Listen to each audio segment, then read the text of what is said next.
Shalom Bapak Ibu. Selamat datang selamat hari Minggu dengan Tuhan bagi Tuhan Yesus. Tuhan Yesus baik bagi kita semua. Amin.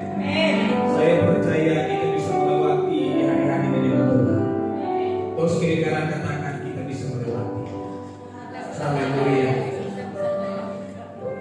Karena Tuhan Yesus baik. Amin.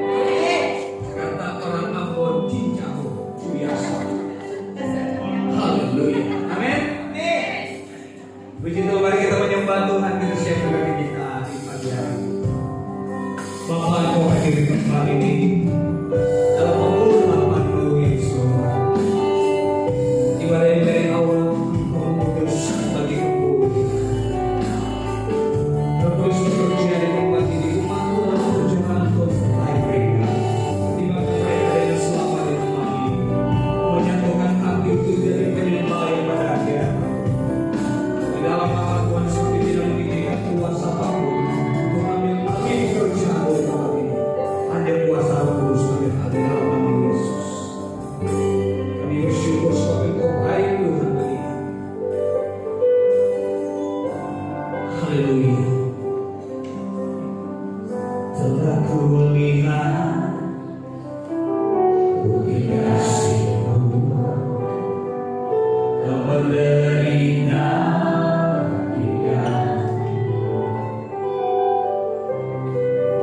dengan darah-Mu, Kau selamatkanku. Hidupku hidup menyenangkan-Mu. Telah kulihat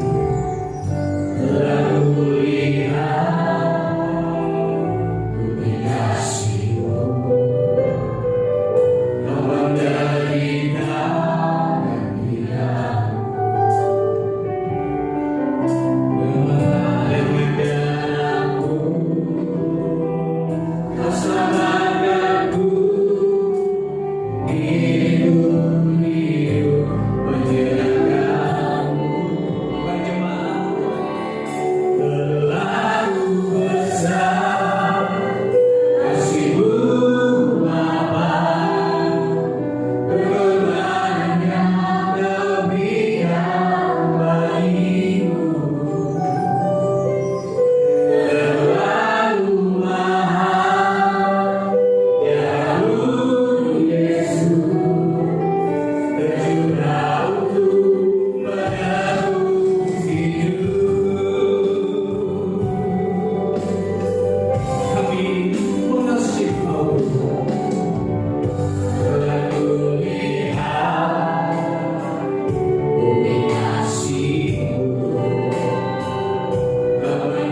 Yang percaya katakan amin.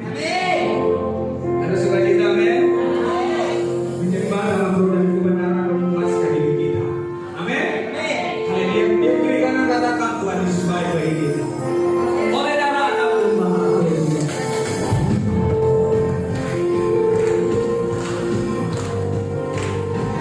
Semua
jiwa kami ke dalam tangan-Mu.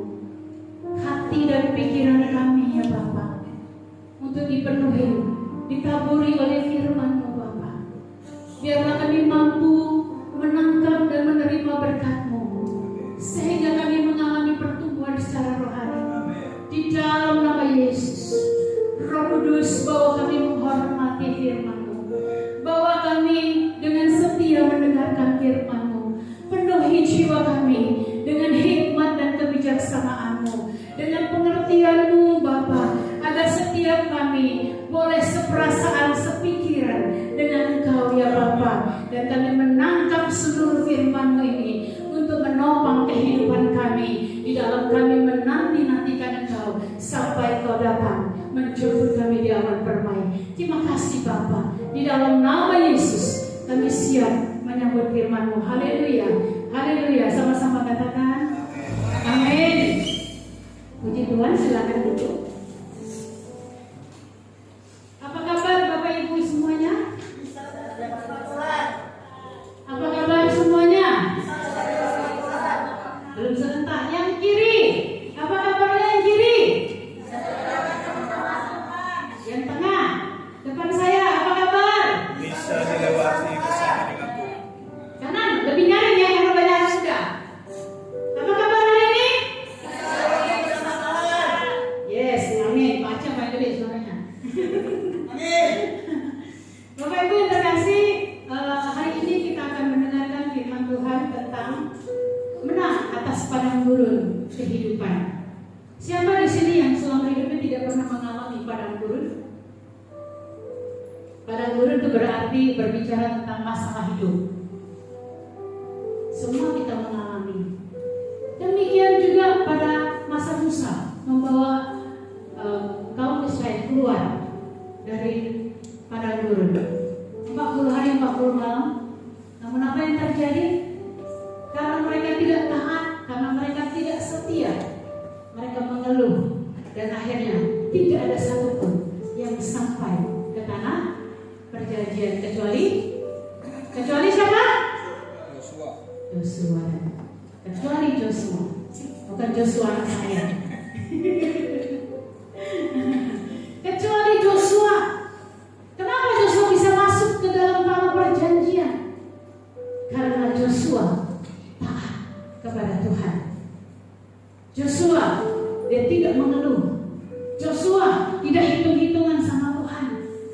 Joshua tidak komplain sama Tuhan seperti orang-orang yang dibawa oleh Musa. Mereka mengeluh, akhirnya mereka dibinasakan. Sekalipun mereka dipelihara oleh Tuhan, mereka hidup nyaman dengan mana surgawi, mereka tidak pernah bersyukur dengan sungguh-sungguh. Ada banyak kehidupan rohani pada akhir menjelang akhir zaman ini. Gereja Tuhan itu serupa seperti masa-masa itu. Kita sebagai gembala, pergumulan kita juga semakin berat ya Pak ya. Kenapa? Domba-domba pada banyak yang hanyut. Bukan hanyut karena musibah alam seperti di Bali dan di Lampung, hanyut oleh arus dunia ini. Gembala semakin bekerja keras, berdoa lebih sungguh dan lebih sungguh lagi untuk domba-domba diselamatkan. Pelayan-pelayan Tuhan lebih dari bayar harga, lebih keras lagi melayani. Untuk apa? Supaya jemaat melihat mereka yang dipilih melayani bisa memberikan teladan. Mereka yang seperti itu aja, masa Anda nggak bisa melayani mengikuti? Nah, di situ akan terjadi simulasi pengulangan, ya, dalam gelombang-gelombang jemaat Tuhan. Yang lama jadi teladan, yang baru datang ikutin lagi. Ada amin? Ada amin, pelayan Tuhan? Haleluya. Kita tahu bahwa dalam kita mengikuti Tuhan, jangan ambil jalur gampang. Sekalipun mungkin kita sedang mengalami padang gurun, jangan seperti orang-orang yang mau gampangnya saja. Sekarang banyak yang mau gampang saja. Oh, keriput dikit, kurang cantik dikit, kurang mancung, dikit oplas. operasi langsung cantik, gampang kan? Ya kan? Tapi umur setiap kita nggak bisa dioperasi. Siapa yang bisa umurnya dioperasi? Muka mungkin masih bisa dioperasi. Bisa nggak umur kita Tuhan bilang engkau harus mati? Ya mati. Nggak ada yang bisa operasi. Wah, aku umur 80 kata Tuhan mati, aku operasi lah biar 120 tahun baru mati. Bisa? Nggak bisa. Oleh sebab itu kita harus sadar bahwa ada kedaulatan Tuhan di dalam hidup kita. Bagian kita adalah mencari, menjalani dan melakukan dengan terbaik. Ada amin? Karena pada dasarnya kita tidak bisa sebagai orang Kristen hidup itu maunya yang mulus-mulus saja. Padang gurun itu berguna untuk mendewasakan rohani kita. Kalau kita hanya mau mulus-mulus saja, licin, gampang terpleset. Orang yang mau mulus-mulus saja dia biasanya begini. Tuhan, kok dia begini? Tuhan, aku kok gitu? Tuhan, kok ini, kok itu? Itu orang yang mau mulus-mulus saja. Ketika diperhadapkan dengan masalah, ketika diperhadapkan dengan pengajaran akan hidup ini, dia komplain sama Tuhan. Gak mau dididik, kurang ajar hidupnya sama Tuhan. Karena kita gak tahu apa yang terjadi ke depannya dalam hidup kita. Siapa kita mau komplain sama Tuhan? Siapa kita ketika kita diizinkan Tuhan untuk mengalami padang gurun?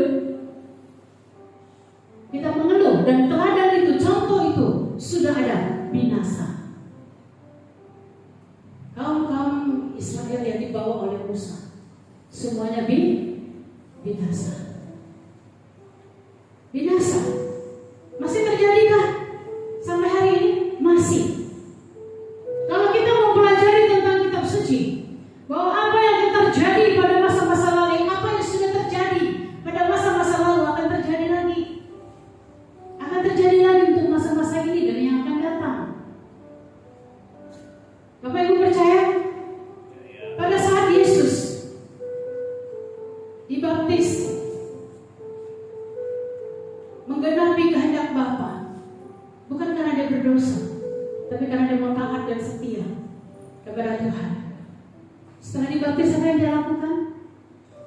3 tahun sebelum dia disalibkan, Yesus berpuasa 40 hari 40 malam.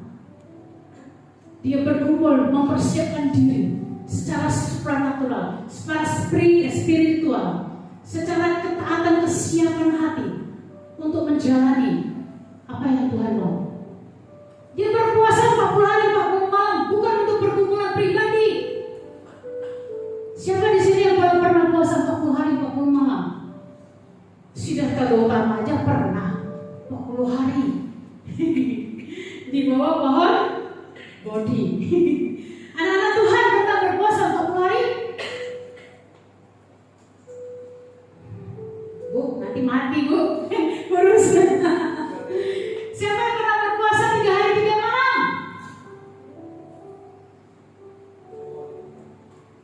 Yuk kita baca ayatnya di Matius 4 ayat 1 sampai 11. Saya minta kita baca bergantian ya. Saya ayat pertama, nanti Bapak Ibu ayat kedua dan seterusnya. Dan terakhir nanti kita baca sama-sama.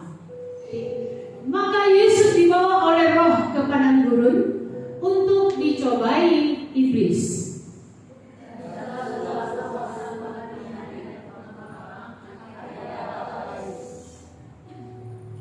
Lalu datanglah si pencoba itu dan berkata kepadanya, jika engkau anak Allah, perintahkanlah supaya batu-batu ini menjadi roti.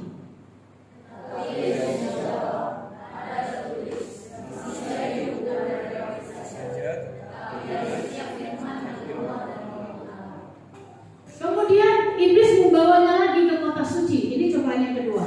Dan menempatkan dia di bumbungan bait Allah.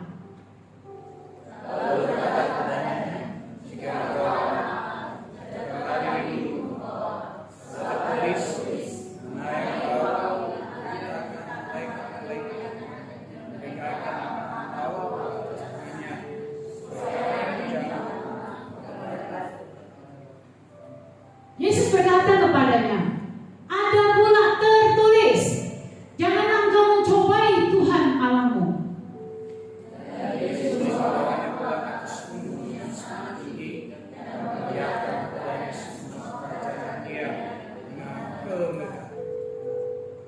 Dan berkata kepadanya, semua itu akan kuberikan kepadamu jika engkau sujud menyembah aku. Yesus katanya, menyala iblis. Ada tertulis, harus menyembah Tuhan. Dan hanya kepada sajalah engkau berdoa. 3, 2, 1. Lalu iblis meninggalkan dia, dan lihatlah malaikat-malaikat datang melayani Yesus. Pada saat Yesus dibawa, begitu dibaptis tidak lama, Yesus kan dihinggapi Roh Kudus ya. Benar nggak? Ada Roh Kudus tuh berupa burung merpati. Lalu Roh Kudus ini bawa Yesus ke padang gurun untuk dicobai. Jadi Bapak Ibu, bukan saja Bapak Ibu yang dicobai saja, Yesus juga dicobai. Tapi bedanya, Yesus memberi teladan. Dia menjalani itu untuk memberikan teladan. Pencobaan yang pertama, setan tahu Yesus sudah 40 hari 40 malam nggak makan. Setan tahu kalau kita lapar.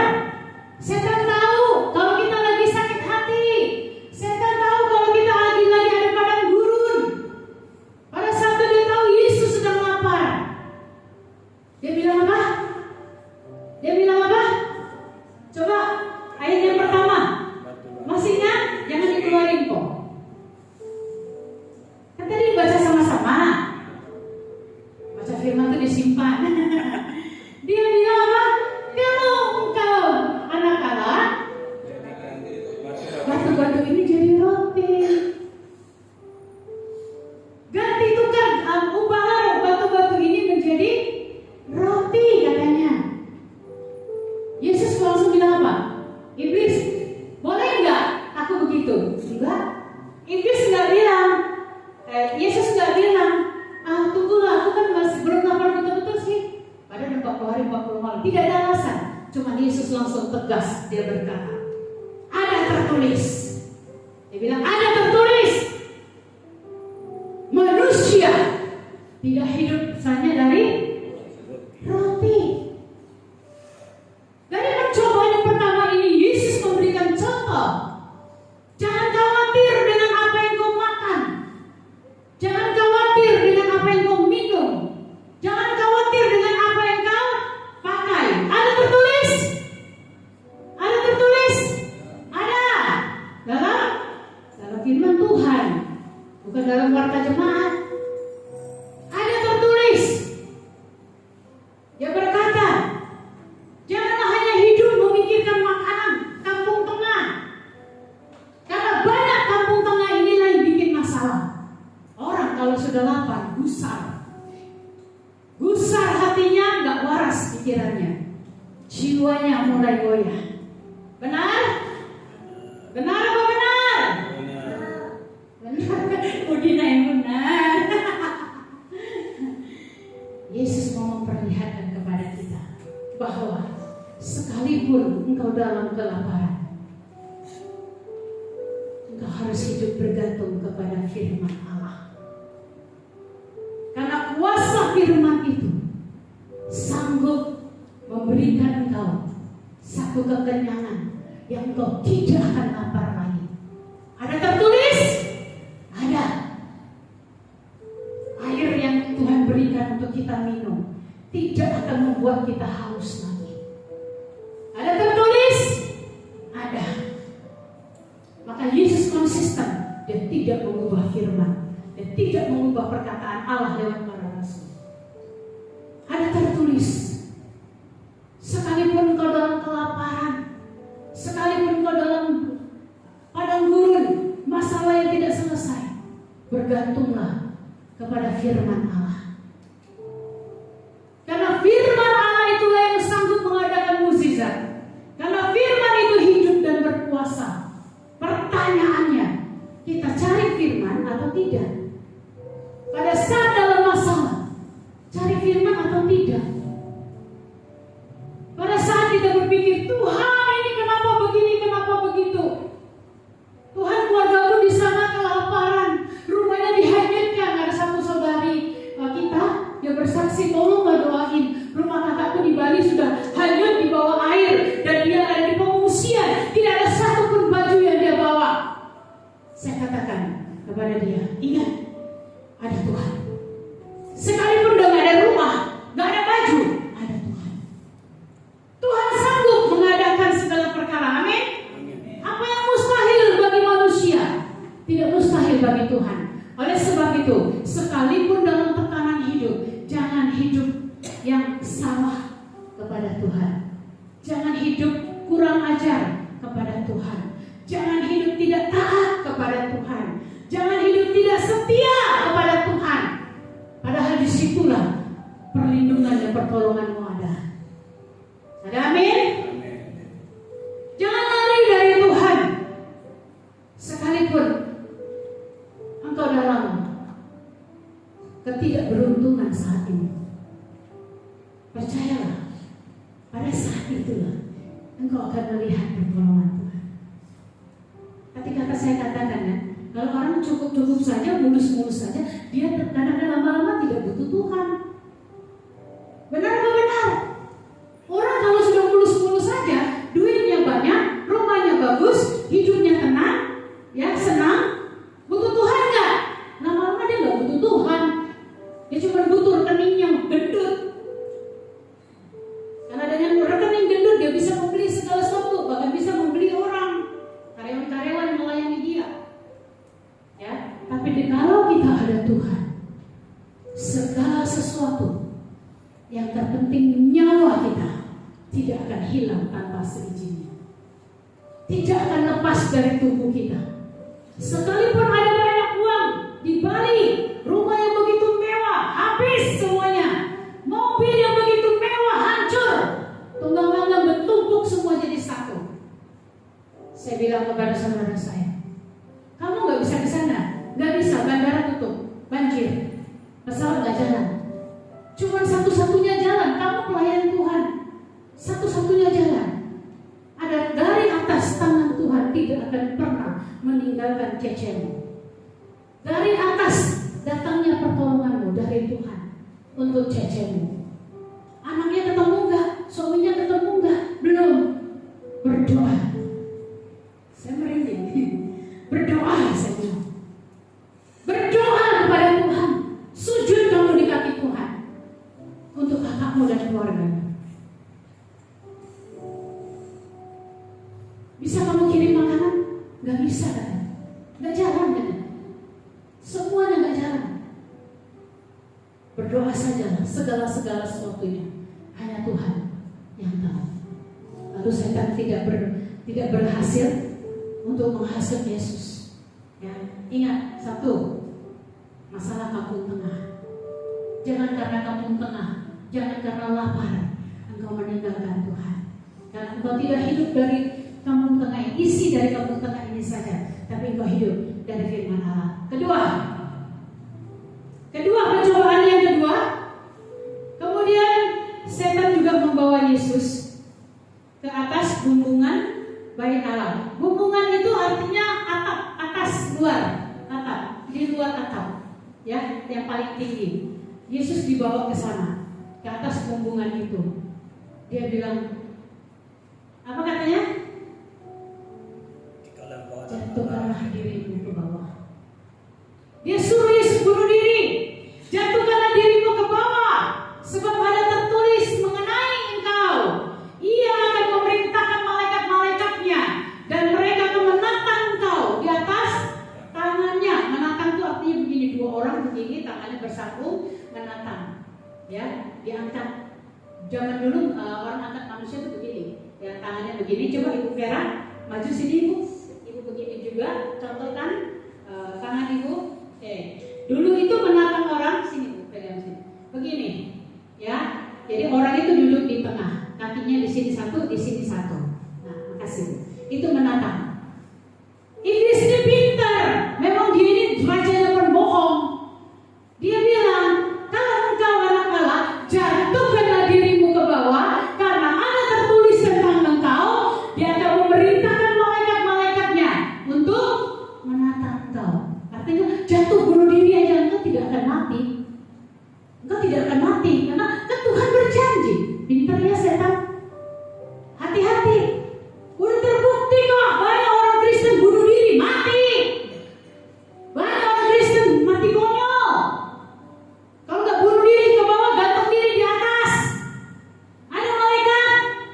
jangan mencobai Tuhan.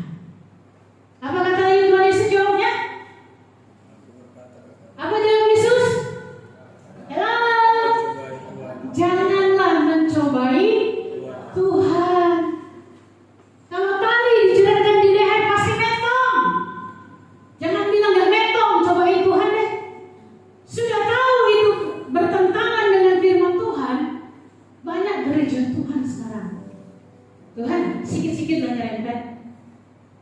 Tuhan, aku butuh ini, aku butuh itu, aku butuh dana, aku butuh uang. Gak apa-apa lah ya Tuhan sementara.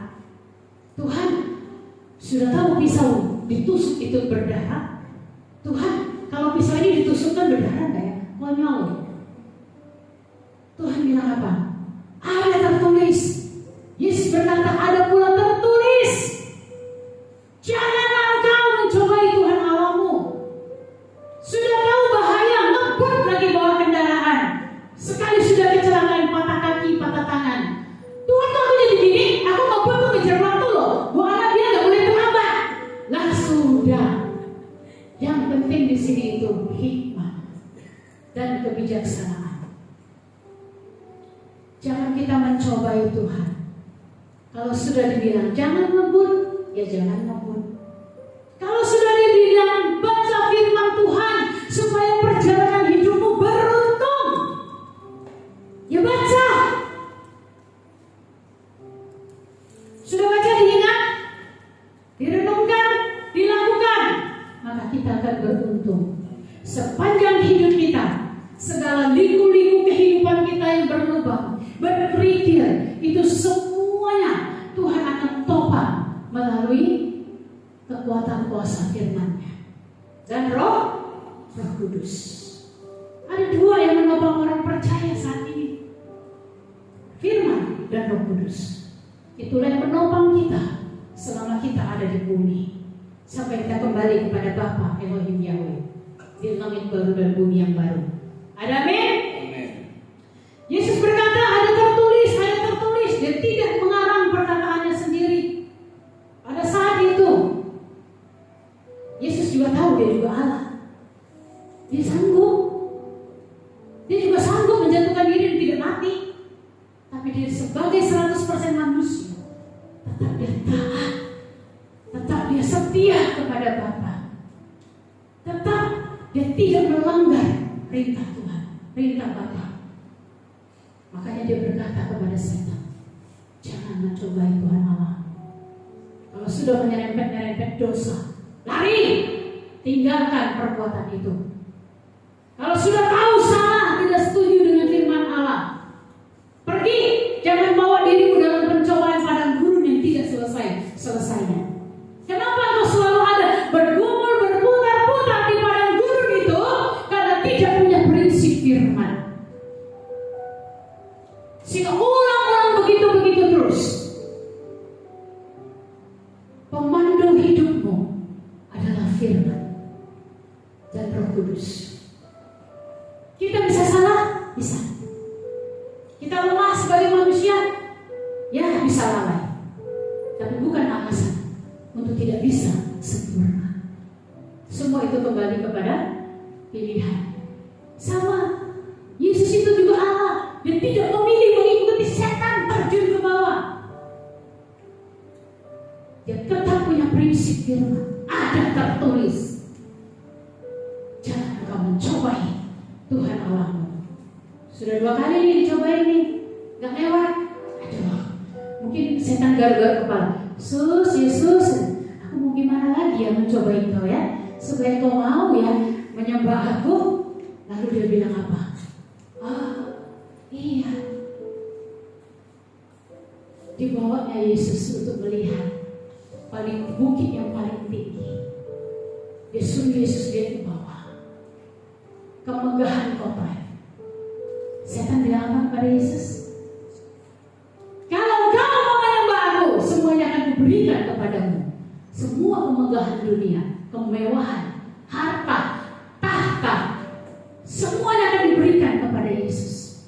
Asal Yesus mau tunduk menyembah kepada setan, kepada iblis. Apa yang Yesus lakukan? Kalau manusia, anak Tuhan zaman now,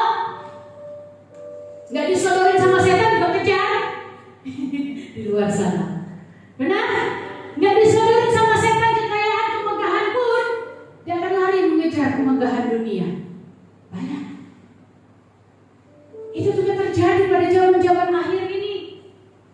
Setan bekerja begitu kuat, begitu keras untuk membuat gereja-gereja Tuhan mencari kekayaan, mendahulukan dunia ini, mendahulukan Tuhan, menghalalkan semua cara. Supaya apa? Supaya gagal memenuhi rancangan Tuhan, supaya gagal dan jatuh di dalam dosa dan tidak kembali kepada Bapa di surga. Apa yang bisa menawan orang? Apa yang bisa membuat kita berdosa? Mamonlah, harta, tahta yang selalu membujuk gereja-gereja Tuhan, yang membuat gereja Tuhan jauh. Sadar bahwa Yesus alami, kita juga alami saat ini. Itu terulang, yang terulang pada masa-masa akhir zaman ini. Yang setan rayukan kepada Tuhan Yesus juga dipakai kepada kita pengikut Yesus. Oleh sebab itu kita harus mengikuti teladan Yesus. Kita tidak bisa bilang, aku sudah baca firman tadi pagi, aku sudah menang atas dosa. Tidak. Ingat, dosa itu masih ada selagi kita masih hidup di dalam daging. Bagian kita adalah taat dan setia mengikuti teladan Yesus. Yesus berkata, apa di situ dikatakan terakhir kali? Apa yang di situ dikatakan terakhir kali? Yesus berkata, "Enyah engkau iblis, engkau harus menyembah Tuhan." Ya, engkau harus menyembah Tuhan Allahmu dan hanya kepada Dia sajalah engkau berbakti. Jadi jangan sampai ada sebagai anak-anak Tuhan berhala di dalam hati kita.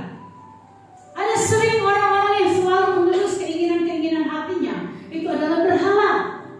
Ada orang selalu lari pada saat-saat dia harus duduk baca firman, berdoa. Setan pakai rayuan apa? Pakai hobi mungkin. Dia tinggalkan hobinya. Dia tinggalkan kebiasaan baiknya. Dia kejar hobinya.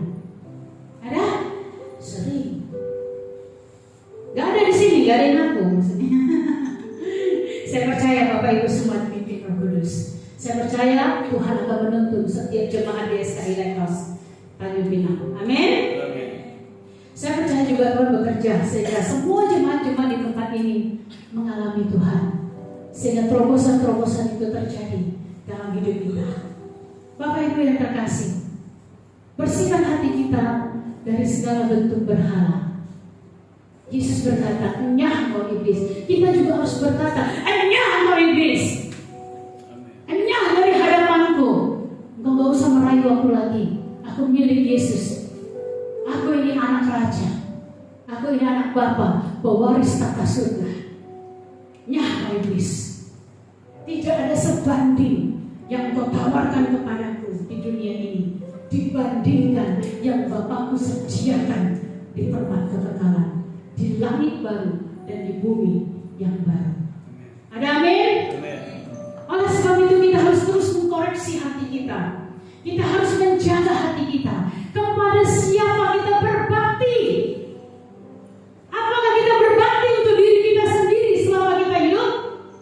Apakah kita melayani dengan maunya kita? Ya, kita melayani diri sendiri namanya. Apakah kita berbakti untuk keluarga kita saja? Apakah kita berbakti untuk orang tua kita saja? Atau kita berbakti kepada Tuhan? Include, maksudnya sudah termasuk.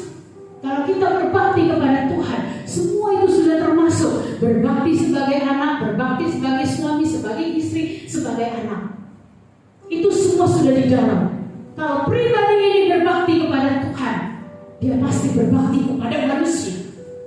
Tapi orang yang berbakti kepada manusia, belum tentu dia bisa berbakti kepada Tuhan. Karena firman Tuhan sudah menyatakan, sudah tertulis, kalau kita tidak bisa berbakti kepada yang tidak kelihatan, apalagi kepada yang kelihatan, gak mungkin. Nihila ya, kata orang India, ya. Jadi kita harus koreksi. Menjelang akhir zaman ini, di hari-hari waktu-waktu kita ini, kepada siapa kita berbakti? Berbakti itu artinya kita mengabdi. mengabdikan hidup kita. Ada waktunya kita di keluarga, ada waktunya kita bekerja, ada waktunya kita berbisnis, ada waktunya kita melakukan ini dan itu dan lain sebagainya. Tetapi yang utama, segala yang kita lakukan itu untuk kemuliaan Tuhan. Kalau semua itu untuk kemuliaan Tuhan, kita sudah mengabdi untuk Tuhan. Tuhan percayakan berkat kita mengelola dengan baik, dengan tidak mengabaikan waktu untuk Tuhan. Itu sudah mengabdi kepada Tuhan. Tuhan berkati kita pakai untuk memberkati lagi pekerjaan Tuhan. Orang-orang yang Tuhan izinkan bertemu dengan kita. Ya, ada satu orang saya melihat, ya beberapa orang luar biasa sudah melakukan diberkati untuk memberkati. Ya, mungkin kita selalu bilang, Tuhan, aku mau jaga orang tuaku, gak bisa ke gereja. Saya bilang, kalau orang tuamu ada di rumah sakit, itu alasan. Kecuali sudah nafas, nah itu lainlah cerita. Tapi sekalipun sudah setengah-setengah nafas sudah sesak, emang kita masih nunggu di samping itu akan mengubah keadaannya? Enggak kan? Tapi kita datang kepada Tuhan, berdoa sungguh-sungguh cari Tuhan dulu. Ada kemungkinan nggak mengubah keadaan kondisi itu? Kemungkinan besar. Jadi keputusan kita di dalam hidup ini, pengabdian kita haruslah benar kepada Tuhan. Apa yang mau kita lakukan, apa yang mau kita tindak lanjutin, semuanya itu harus kita pikirkan, sepikir dengan pikiran Allah, sepikir dan seturut dengan firman Allah. Baru di situ namanya kita mengabdi sepenuhnya untuk Tuhan. Kita biarkan, izinkan panggilan Tuhan dalam hidup kita. Kita maksimalkan hidup dalam kekudusan, hidup menyenangkan Tuhan, hidup menghidupi firman itu, sehingga hidup kita berkenan di hadapan Tuhan, tidak bercacat celah. Saya bersyukur ada satu anak Tuhan di Singapura, dari belum punya anak sampai sekarang 2 anak. Dia berdoa, berkumpul, tidak punya anak. Dia orang yang belum Kristen.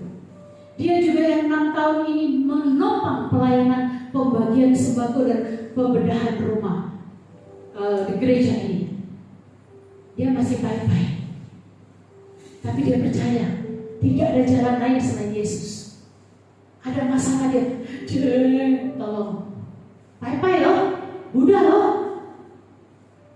Dia tidak pernah menyayangkan hartanya. Terakhir, sampai sekarang sudah punya 2 anak. Terakhir dia mengambil satu tender suaminya. Tendernya itu kalau nggak salah 500 toilet lebih, toilet jongkok. Sudah dipasang, sudah selesai mengurangi duit. Itu 2 bulan yang lalu. Dia bilang, tolonglah, ini uang nggak turun-turun. Kami mau bayar karyawan, karena modal sudah banyak ditanam di sana. Saya bilang, kenapa? Dia ceritakan gini. Akhirnya tidak sesuai standar alasannya. Oke, kita berdoa. Saya ajak dia berdoa. Saya percaya Tuhan Yesus sanggup menolong kamu. Kalau 5 tahun, 6 tahun yang lalu Tuhan sanggup memberikan kamu keturunan, Tuhan sanggup menolong kamu. Hari ini Tuhan yang sama juga sanggup menolong engkau. Kami berkumpul. Saya bilang, ayo kita berpuasa. Buddha, mau sama saya puasa? Yuk kita sepakat. Saya bantu kamu berpuasa. Dia berpuasa. Jam berapa makan cek? Jam 6. Tahu apa jawaban Tuhan untuk dia? Kemudian ditelepon saya sekitar 2 minggu. Kangen, dia ngomong puji Tuhan. Kangen cek, syukur, ucapan syukur cek. Tender itu sudah disetujui. Dananya silakan turun. Beri kemuliaan bagi nama Tuhan. Haleluya. Dan dia berasa waktu itu saya bilang ada satu beban untuk jiwa baru. Rumahnya ini hampir roboh. 2 bulan kemudian sampai hari ini. Tiba-tiba sebelum saya berangkat ke Singapura, notifikasi. Saya lihat saya punya internet banking. Kok 10 juta? Ini 10 juta uang siapa kan? Saya selalu terbuka ya, termasuk sama bendahara. Walaupun itu bukan uang Bapak Ibu yang masuk dalam persembahan, karena uang itu sensitif. Dia kirim 2 hari kemudian dia baru kirim kasih saya tanda transfernya. Saya bilang, ayo sis, gua kira rezeki nomplok, rupanya tuh punya. Ternyata dia kasih 10 juta ini untuk renovasi rumahnya Pak Aseng. Pak Aseng, saya kasih dia video. Dia juga yang menopang rumah yang ada di timur, rumah keluarga Pak John. Dia juga yang menopang kendaraan dan lain sebagainya Bu Lasmayanti. Dia juga yang menopang waktu itu pembagian rumah untuk Pak Okia dan Ibu Saskia waktu itu. Dia juga yang kirim. Karena nggak cukup ya kita nambah sendiri. Ya, dia tadi semalam telepon, dia bilang kalau gitu cari tanah aja Cek, bangunkan supaya Pak Aseng dan istrinya tenang. Bapak Ibu, semua rezeki orang tidak akan tertukar. Bukan saya memilih Pak Aseng, tapi Tuhan yang tidak kenal sama saudari saya di Singapura itu. Tuhan yang membukakan jalur, memberkati beliau. Itu cara Tuhan. Pak Aseng kenal nggak kenal? Nanti baru video call setelah selesai Pak. Saya thank you sama beliau. Semua uang-uang yang masuk ke saya nanti dia akan kirim 13,5 juta lagi, 23,5 juta semua untuk bangun rumah Pak Aseng. Dan saya bilang tadi, Pak Aseng kalau mau rumah saya, tanah saya di tengah dan ujung, bangunlah 2 unit untuk Bu Lasmayanti 1, Pak Aseng 1. Bapak Ibu di sini harus turun tangan, turun campur tangan. Kita harus turun campur tangan. Kalau 23,5 juta ini tidak cukup untuk saudara kita ini, kita harus campur tangan. Ya, nanti semua nota-nota itu selalu ada. Saya kirim kasih beliau. Bagus tak kebaikan Tuhan? Dinyatakan mukjizat yang besar kepada Pak Aseng. Demikian Bu Lasmayanti tidak perlu bayar sewa rumah lagi. Ya, saya kasih tanah itu. Tanah itu 750 meter. Saya kasih. Tinggallah seumur hidup. Nanti kita akan bangun. Kalau untuk bangun gereja nggak memungkinkan, karena itu tanah laut. Joshua pernah tinggal di situ. Pemandangannya bagus, ikan, sotong, udang ada. Bisa dipancing ya. Kembali ke laptop ya, kembali kepada firman Tuhan. Bapak Ibu yang terkasih, kalau kita tahu ketika setan mencobai kita, mengalihkan, menjauhkan kita dari pelayanan, dari keintiman kita dengan Tuhan, mulailah bangun kembali hatimu. Mulai bangun rasa perasaanmu, kerinduanmu untuk mendekat kepada Tuhan. Tidak menutup kemungkinan kalian juga akan menerima berkat yang jauh lebih besar dari yang Pak Aseng dan Bu Lasmayanti diterima. Tidak menutup kemungkinan. Terkadang satu hari, kalau saya sesibuk-sibuknya pun, sepadat-padatnya pun, minimal setengah jam lah duduk di kaki Tuhan, berdoa. Jangan sibuk sana, sibuk sini dulu. Gak ada artinya, sia-sia. Semua yang kita perbuat untuk dunia ini sia-sia. Ketika mata harus tertutup, napas harus meninggalkan jasad kita, semuanya gak ada guna, gak ada arti. Ikutin teladan Yesus. Setiap saat kadang saya dapat terima sesuatu yang baru, ya, wah senang sekali ya.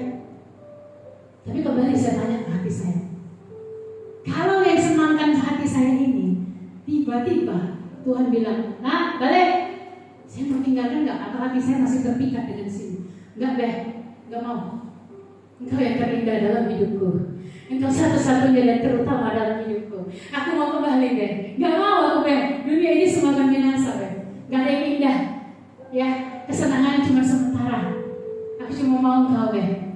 Karena hadirat Tuhan di bumi sudah sangat mengingatkan kita, membuat kita menikmati betapa indahnya Tuhan itu, betapa baiknya Bapa itu.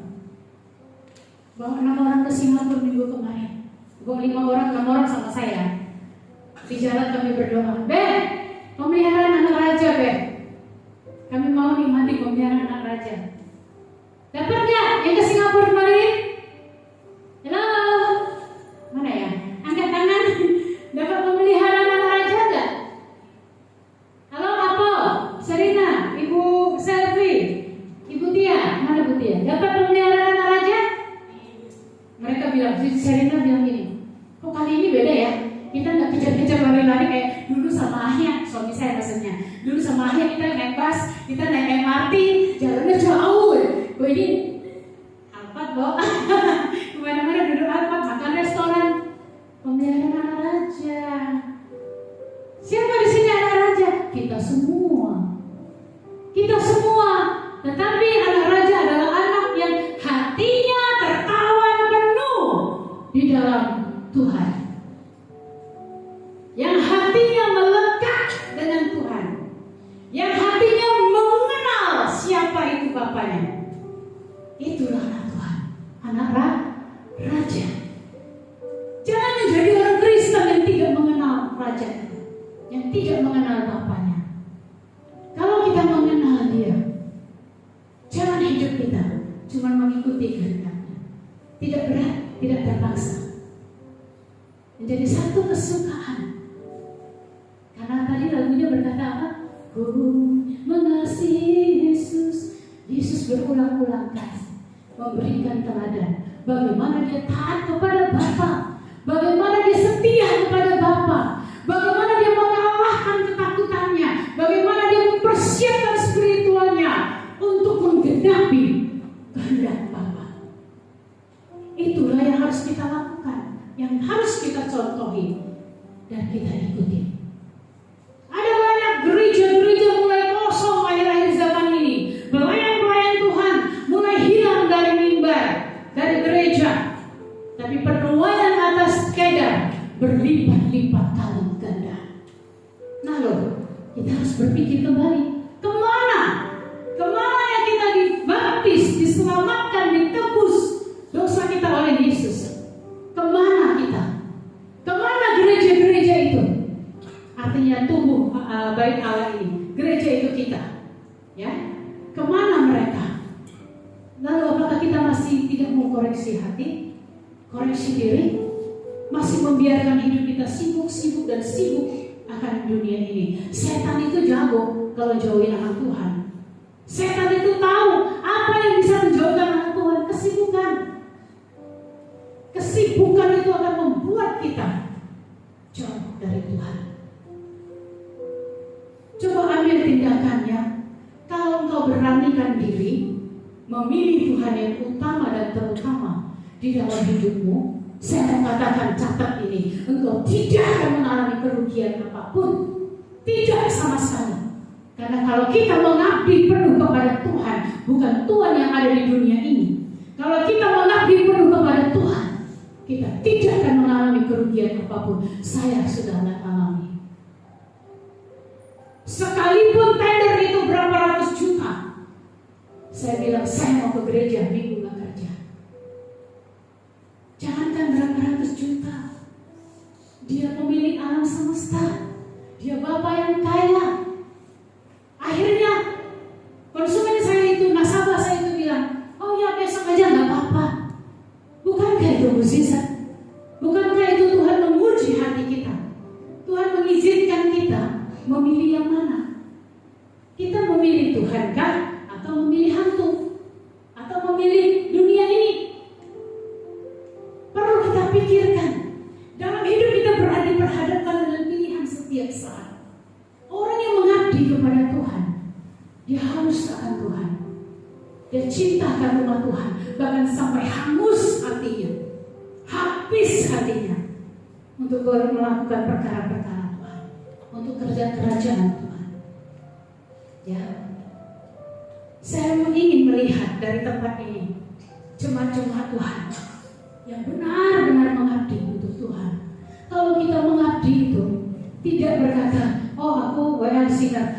Benar kita belajar hafal lagu ya, kita persiapkan diri dengan baik-baik, itu benar. Tapi orang yang mengabdi itu adalah hamba.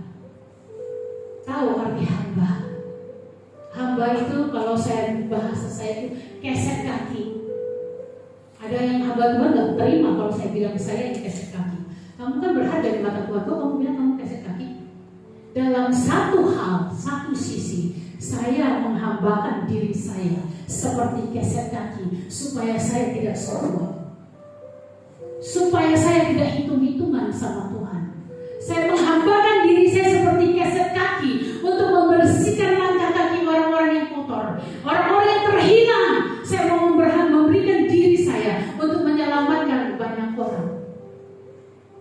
artinya gesek kaki.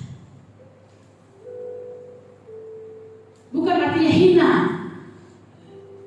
Kita tidak terhina di hadapan Tuhan, kita mulia. Tetapi pola pikir seorang hamba itu tidak punya hak untuk berkata A, B, C lagi kepada Tuhan. Hamba itu just do it, yes, ya. Ya Bapak, ya Tuhan, ya. Gak ada satu dua kata alasan apapun. Itu hamba. Kalau hamba di dunia ini aja, karyawan di dunia ini aja, jawab bosnya, dipecat nggak kira-kira? Banyak tingkah, dipecat nggak kira-kira? Dipecat nggak paham kalau karyawan banyak tingkah? Di mana-mana pasti dipecat setelah dikasih kesempatan, nggak berubah, dipecat. Tuhan juga mau kita sebagai anak Tuhan bertingkah. Jangan mengabdi kepada banyak Tuhan.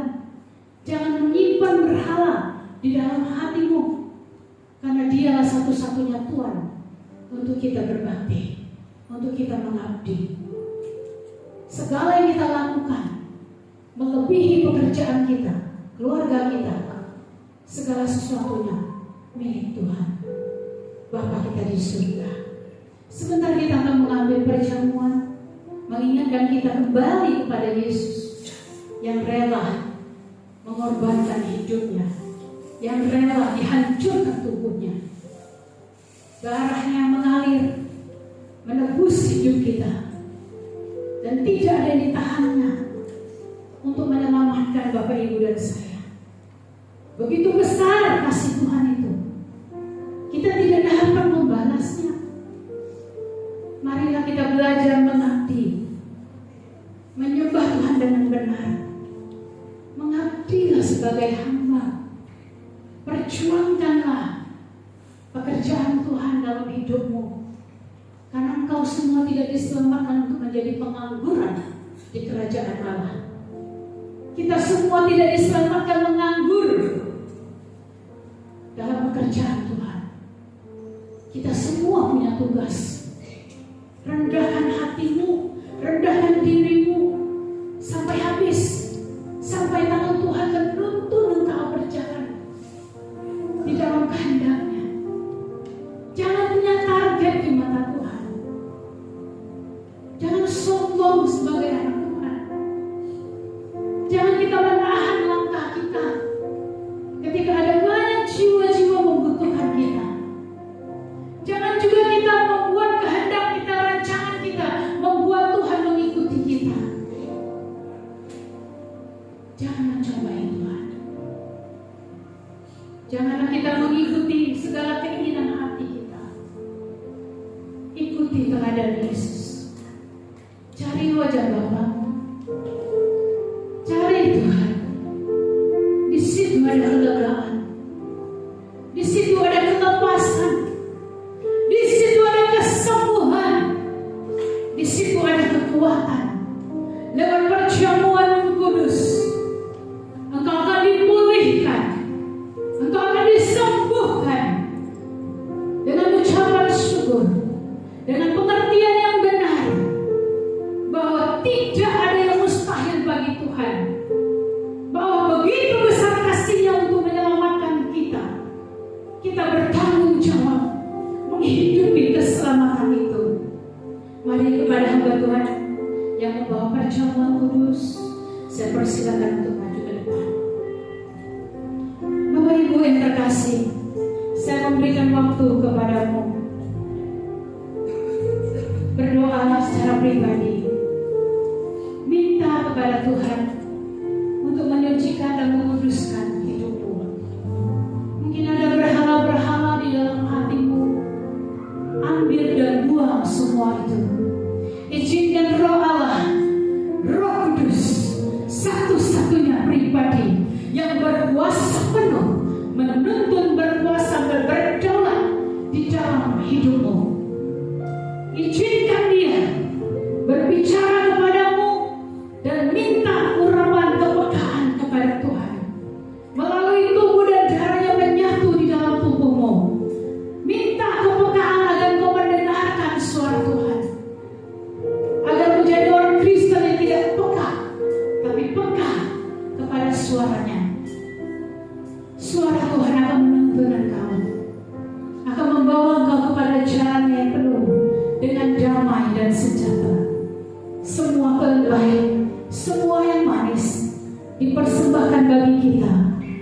mengasihi Dia.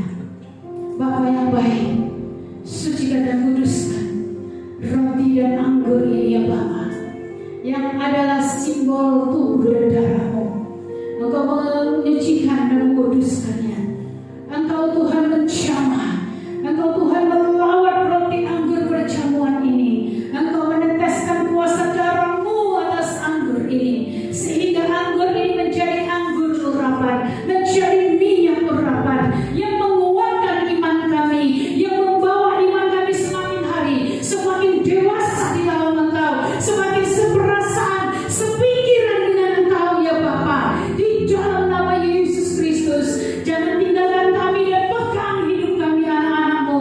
Sayangi jemaat-jemaat-Mu di tempat ini ya Bapa. Setiap kami tanpa terkecuali, peluk kami dalam kasih-Mu Bapa. Di dalam nama Yesus Kristus, kuasa-Mu terus mengalir lewat perjamuan kudus ini ya Bapa. Kami percaya sakit secara jasmani disembuhkan dalam nama Yesus.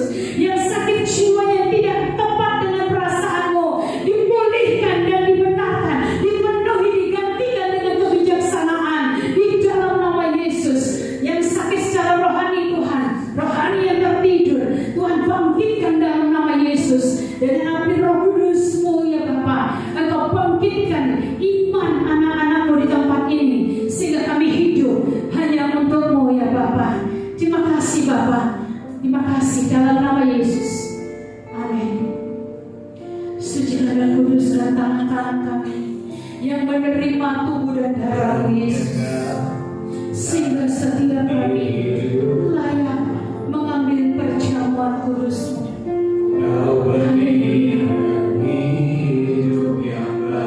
Mari bangkit berdiri semuanya.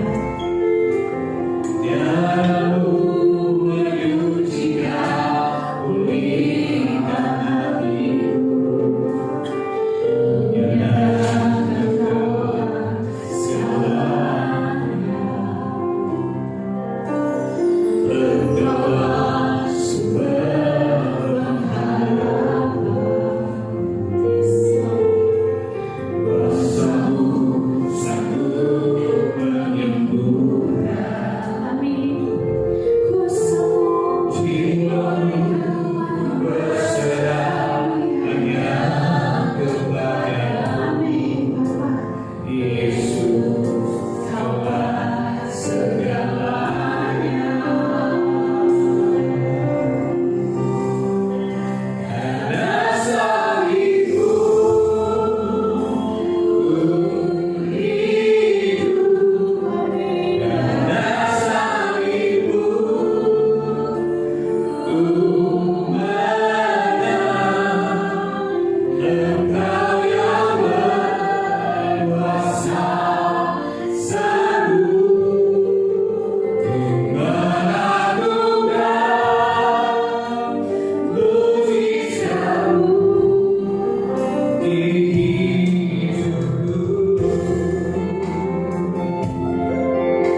bangkitkan hati-Mu Bapa di dalam hati setiap kami. Bapak Ibu jemaat yang terkasih, angkat tinggi roti yang adalah darah tubuh Yesus melebihi atas kepalamu sebagai satu bentuk penghormatanmu di dalam hidupmu. Haleluya.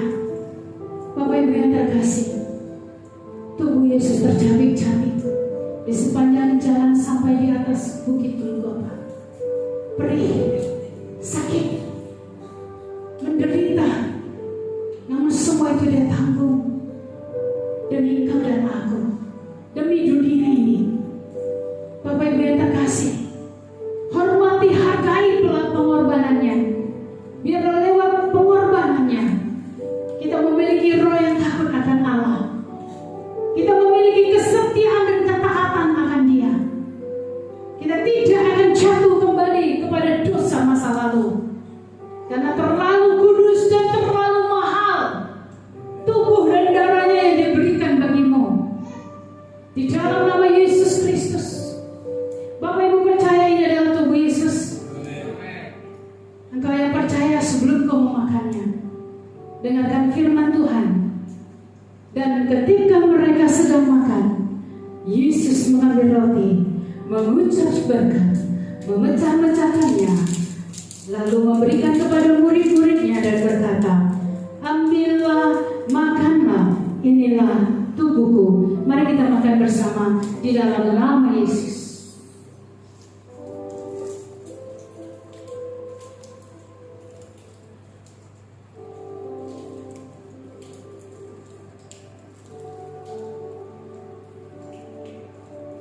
Setelah membuka anggur di tangan kananmu, angkat tinggi-tinggi cawan itu melebihi atas kepalamu. Itulah bentuk penghormatanmu kepada darah Yesus. Bapak Ibu yang terkasih, darahnya yang kudus yang mengalir tercurah di atas bukit Kalvari, semua untuk menyucikan hidup kita, mengampuni dosa pelanggaran kita, membuat kita tidak sama lagi seperti dulu, melayakkan kita menjadi anak-anak Bapa, membawa kita dari gelap kepada terangnya yang ajaib. Bapak Ibu yang terkasih, darah ini sudah menyucikan engkau, darah ini sudah mengampuni engkau. Biar lewat pengampunan darah Yesus ini, kita mengabdi dengan benar kepada Tuhan. Kita melakukan kehendaknya, mempersembahkan hidup kita sepenuhnya hanya untuk Bapa di surga, melakukan kehendak Tuhan, mencari rancangannya dan berjalan bersamanya. Bapak Ibu yang terkasih, Bapak Ibu percaya ini adalah darah Yesus. Setiap kita yang percaya, sebelum kita meminumnya, dengarkan firman Tuhan.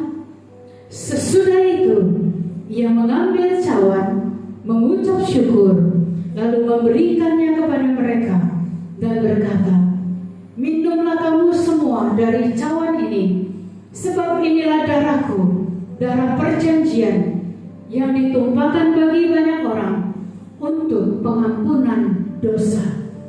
Mari Bapak Ibu kita minum bersama di dalam nama Yesus.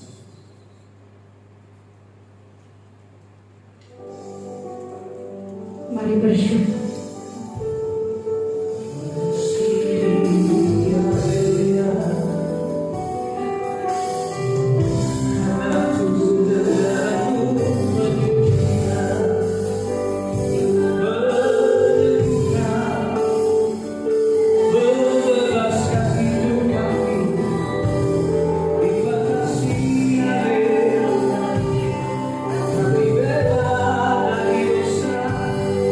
Amin.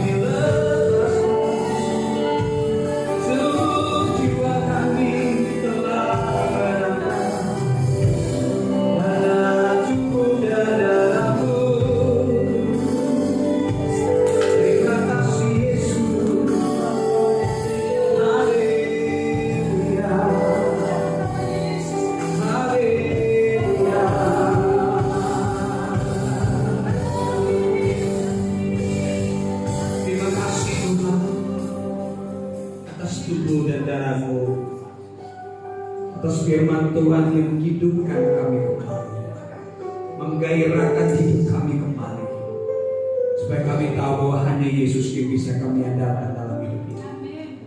Apapun persoalannya, apapun penderitaan kami, Yesus tetap Yesus bersamanya. Iblis tidak berkuasa terhadap kami, karena tubuh dan darah Kristus memberi kelepasan pemulihan dalam hidup Yesus. Yang sakit hari ini mengalami mujizat Tuhan, yang lemah tubuh mengalami kekuatan baru, pergumulanmu dijawab oleh Tuhan. Pulang dari tempat ini ada mujizat-mujizat yang dasar terjadi. Terima kasih Bapak. Saat ini kami akan memberi persembahan yang kau berkati bersama tempatmu. Kami beri dengan sukacita karena Tuhan telah memberkati kami. Di dalam nama Yesus kami berdoa. Haleluya. Amin.